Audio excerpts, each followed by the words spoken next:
UBongeka Sibiya wayeneminyaka emine nje kuphela ngesikhathi emuka nezikhukhula eminyakeni emithathu edlule. Umndeni uthi uvukelwa imnjunju njengoba isifundazwe iKwaZulu-Natal sihlaselwe izikhukhula.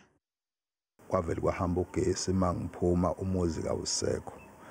Izindlu ezazihlala ingane zami ezazi-14 ezahamba namanzi.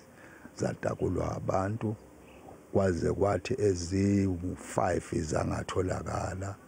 Zatholakala ey'ntathu, enye yatholakala ngakusasa, enye yangatholakala. Ubaba uZenzele Sibiya uthi njengenhloko yomuzi kunzima ukuthi abuze izingane zakhe ngokwenzeka. Uthi ufisa zithole ukwelulekwa ngokwengqondo. Umfana wayena 8 years owalimala kakhulu nengqondo yakhe yazi engathi yahamba. Uyaphila yena manje kodwa ngiyasaba nokumbuza nje nokukhuluma ukuthi uzwa kanjani. Nabanye ababuya ezibhedlela angikwazi ukuxoxa nabo ngale ndaba ngoba ngazi kuvukani kubo. Ingakho ngangize ngifisa ukuthi mhlawumbe ngathi kungakhona abantu abawochwepheshe abaziyo ngeingozi nangani. Mhlawumbe bona bangakwazi ukukhuluma nabo bathole ngokusengqondweni zabo.